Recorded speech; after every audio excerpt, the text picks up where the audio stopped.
Hi, I'm Tui Snider, and here we are at Oakwood Cemetery.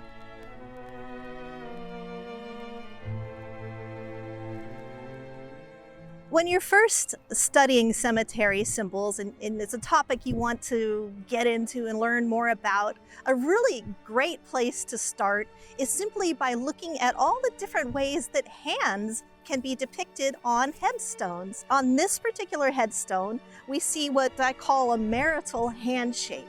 You see two hands clasped, and if you look at the sleeves, that's where you can see that they're different genders. We've got a male cuff over here, and we have a female cuff over here. Now, it can be hard sometimes to tell who's male and female on these because men did wear somewhat frillier clothes back in the day, but I think it's pretty apparent this is a male and female clasping hands.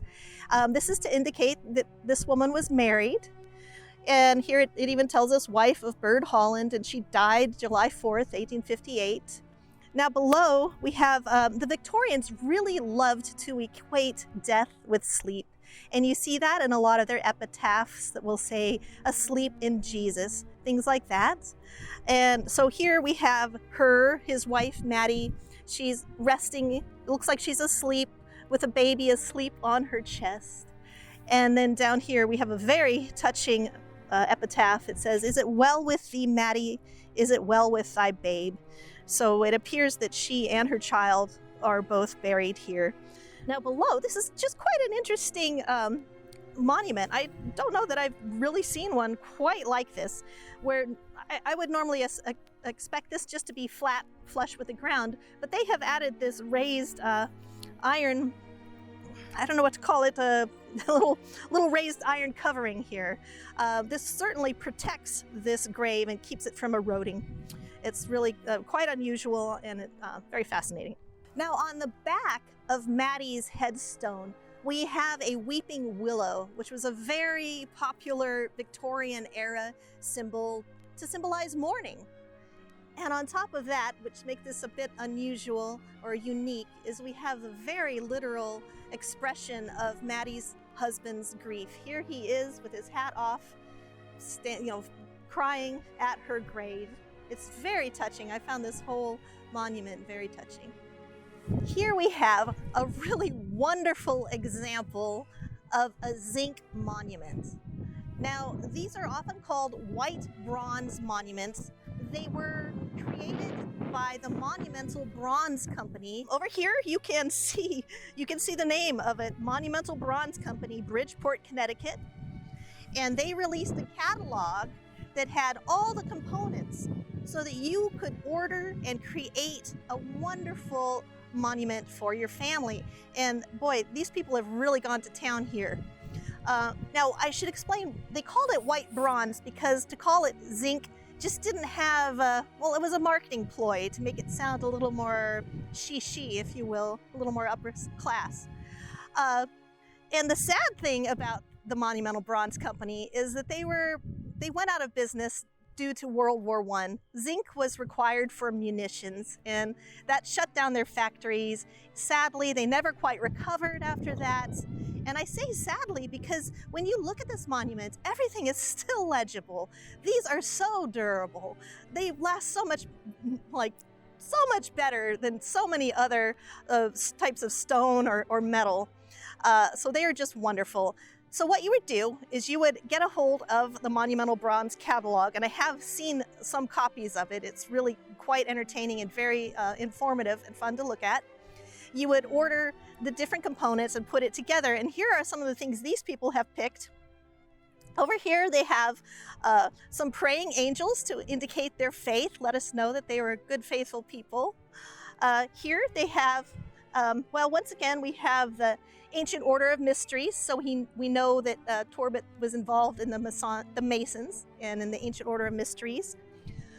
Above we see a harp, which makes me curious. This can sometimes indicate someone of Irish descent. The harp is one of the national symbols of Ireland. It can also indicate that someone was a musician. And I do wonder in this instance, because on the other side, they actually have a lyre. Apollo, the Greek god Apollo, played the lyre. He was a god of music. The lyre is also the emblem for the American Federation of Musicians, which still exists to this day. I don't see the emblem for that on here necessarily, but if I were researching this family, I would definitely look into whether or not there was a musician in their family tree. Another item they have on here that they ordered from the catalog is a sheaf of wheat. And when you see the sheaf of wheat, it usually indicates someone who lived to be at least 70 years old. It stands for the final harvest. Sometimes you might even see those words, final harvest, as an epitaph. Sort of a truncated obelisk style that they chose. And so you would order this monument, and then you would get these panels that you would affix. And I just want to show you that when you knock on it, you can hear that this is metal, it's not stone. Once you've seen a few of these, you'll come to recognize the kind of almost blue-gray cast that they have to them. And sometimes during Prohibition, I've heard many stories of this, people would pry open these panels, maybe hide a little booze back there. I've even met people after I've given cemetery talks, and they've come up and told me that in the 60s and 70s even, I know of a cemetery where underage kids were getting booze through these hidden in the white bronze monuments in the local cemetery. And I just recently heard about, during the Cold War, that spies would sometimes use these as an information drop in cemeteries. Can you imagine Cold War secrets being traded inside one of these monuments? This is a wonderful example of a cast iron grave covering. And these were designed by a man named Joseph Abrams in the 1800s. He was an engineer, and the problem he was trying to solve was when you have a grave that's mounded and you get heavy rains and it washes away, or the grave collapses for one reason or another. So he devised, and you can see the patent drawings for this. I saw them at a wonderful blogger's website. It's called Adventures in Cemetery Traveling, I think. It's Tracy Ryland, so if you want to see the actual patent, you can go there. But that was the problem he was trying to solve by creating this. Now, these were popular for a while, but I don't often see them this far south in Texas. I've seen a few up by Keller in North Texas. They're throughout the south a bit. Here, often these have, on the top, they'll have either an acorn, or you will see a small child. I was a little surprised to find this was for a full-grown woman. Most of the ones I've seen here in Texas have been for children. Often when people don't have money for a great big headstone or a fancy monument, their loved ones create one for them. And we can tell by this inscription on here for Lucy Brown that someone who loved her, who was not a trained stone worker, engraved her name on here. And this was in 1902, and it has really lasted, which is unusual quite often for when people make their own gravestones. They make them out of whatever materials are at hand. These don't often last very long, so that's one thing that's quite interesting about this one. Also, this is an architectural detail from one of Austin's buildings. We have an Ionian column. It's so cool. I don't know how they got this, but I just think this was very creative and a wonderful tribute to Lucy Brown. If we could travel back in time to 1839, when Austin's Oakwood Cemetery was first established, and the years after that, we would have seen quite a different landscape. For one thing, grass would not be a big part of it. This would have been a scraped graveyard, a scraped burial ground. People would literally scrape up any vegetation so that the areas around the grave sites would be bare dirt. And the reasons for this were, hey, here in the south, we have critters, we have snakes, we have fire ants, things you don't want to be stepping on. Also, grass could attract livestock, and then the headstones could be trampled. And I have read accounts where this has happened by untended cemeteries. Someone's cows get loose and they just trample through the cemetery. So the landscape would have looked quite different. One thing you would have seen throughout the South, especially, are graves like this. They were mounded.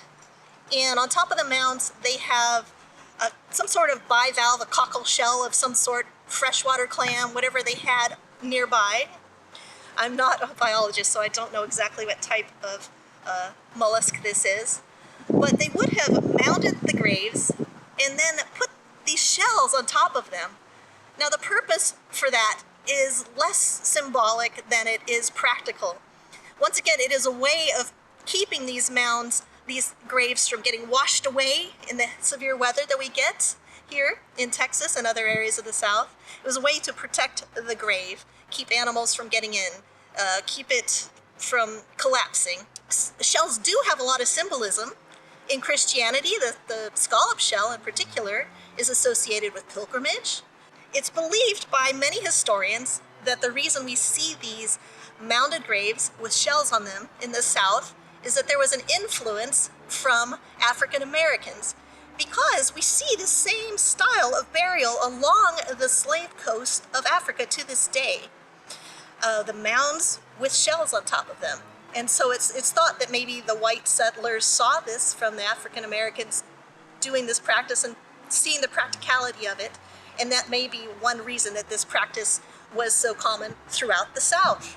I wanted to take a look at this particular monument because it is such a good example of what is called a cradle grave. Cradle graves are meant to be flower planters. And so people in the day, they would have planted this with who knows what sort of flowers. Some cemeteries I've actually seen, when you bought a plot, they would give you a little guidebook telling you good flowers to plant. This area, this is where they loved ones would have planted flowers, and they often fall apart. And this one is in such great shape. Now, some places I have been to, the local gardening society will adopt these plots and come and tend them. And if you go on Google, you can find places where people are keeping that tradition alive, and they are going and planting flowers in cradle graves, even for people they aren't related to, just to carry on their tradition. So when you see a large box tomb like this that seemingly has animal feet on it, we call it a sarcophagus tomb. They often have the feet of lions. These feet almost look like they're an extension of the acanthus plant that we have on here as a decorative element. The acanthus plant is a very viney, thorny plant that grows in the Mediterranean and has been associated with tombs and architecture since the ancient Greeks. When you see a Corinthian column, for instance, the vegetation on a Corinthian column is the acanthus. Now, if you want to think of it as a cemetery symbol, the acanthus could be said to be telling us that the deceased has overthrown the curse from Genesis. Because in Genesis, when God kicked Adam and Eve out of paradise, he told them, he said, "I curse thee, and thorns and thistles shall follow you for the rest of your days." And so you have thwarted that curse, is a way of saying that. But really, it's just quite often the acanthus is a traditional decorative element, and you will see it all over. Once you start looking at it, you're going to see it in the corners of all sorts of monuments in historic cemeteries. Well, we have had a full day here in Austin's Oakwood Cemetery. It's been amazing. We have seen a lot of fantastic cemetery symbols. Now, we have not seen them all. This is just the tip of the iceberg. But that is not the purpose of this talk today. The purpose of this talk is to inspire you to get out and start exploring a local historic cemetery wherever you may be. And if you find some symbols you don't understand, feel free to send me an email. You can just go to my website, it's my name, tuisnider.com, and I'm happy to help you out. But I truly hope that watching this film today has inspired you to learn more about cemetery symbols. Thanks for watching.